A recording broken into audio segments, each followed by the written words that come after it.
നിങ്ങളൊരു ചൈനീസ് ഫാർമറിന്റെ കഥ കേട്ടിട്ടുണ്ടോ? നമ്മളെ ലൈഫിലേക്കൊക്കെ ഭയങ്കരമായിട്ട് റിലേറ്റ് ചെയ്യാൻ പറ്റുന്ന ഒരു സ്റ്റോറി കേട്ടോ. സമയമുള്ളവരൊക്കെ 2 മിനിറ്റ് സമയം ഉണ്ടെങ്കിൽ ഇതൊന്ന് കേട്ടിട്ട് പോവാ. അതായത് ഒരു ചൈനയിൽ ഒരു ഫാർമർ ഉണ്ടായിരുന്നു, ഒരു കർഷകൻ ഉണ്ടായിരുന്നു. അദ്ദേഹത്തിന് ഒരു കുതിര ഉണ്ടായിരുന്നു. ഒരു ദിവസം അദ്ദേഹത്തിന്റെ കുതിര ഓടിപ്പോയി. ആ സമയത്ത് നാട്ടുകാരെല്ലാം ഒരുമിച്ച് കൂടിയിട്ട് പറഞ്ഞു, ഓ നിങ്ങളുടെ ഒരു ദൗർഭാഗ്യകരമായ അവസ്ഥയല്ലേ, നിങ്ങൾക്ക് ആകെ ഉണ്ടായിരുന്ന കുതിരയും ഓടിപ്പോയല്ലോ എന്ന്. അദ്ദേഹം പറഞ്ഞു, മേ ബി.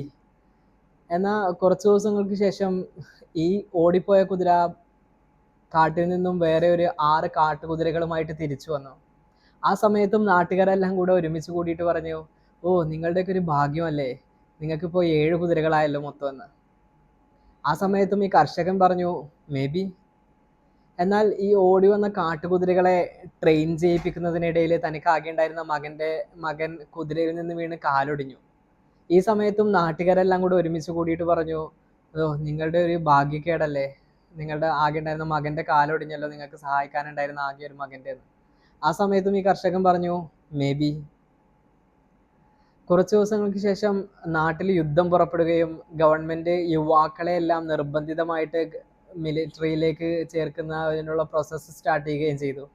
എന്നാൽ ഈ സമയത്ത് ഈ കർഷകന്റെ മകന്റെ കാലൊടിഞ്ഞ കാരണത്താൽ അദ്ദേഹം ഡിസ്ക്വാളിഫൈ ആവുകയും മിലിറ്ററിയിലേക്ക് എടുക്കാതിരിക്കുകയും ചെയ്തു. ആ സമയത്ത് നാട്ടുകാരെല്ലാം കൂടെ ഒരുമിച്ച് കൂടിയിട്ട് പറഞ്ഞു, നിങ്ങളുടെയൊക്കെ ഒരു ഭാഗ്യമല്ലേ, നിങ്ങളുടെ മകനെ അവർ മിലിറ്ററിയിലേക്ക് കൊണ്ടുപോയില്ലല്ലോ എന്ന്. ഇതുപോലെ തന്നെയല്ലേ നമ്മുടെ ജീവിതവും. നമുക്ക് ഇന്ന് നല്ലതായിട്ട് തോന്നുന്ന പല കാര്യങ്ങളും ഭാവിയിൽ നമുക്ക് ദോഷമായി സംഭവിച്ചിട്ടുണ്ടാവും അല്ലേ? അതുപോലെ നമുക്ക് ഇന്ന് മോശമായിട്ട് തോന്നുന്ന പല കാര്യങ്ങളും നമുക്ക് ഭാവിയിൽ നല്ലതായിട്ടും വന്നേക്കാം. That's life. See you all. Bye.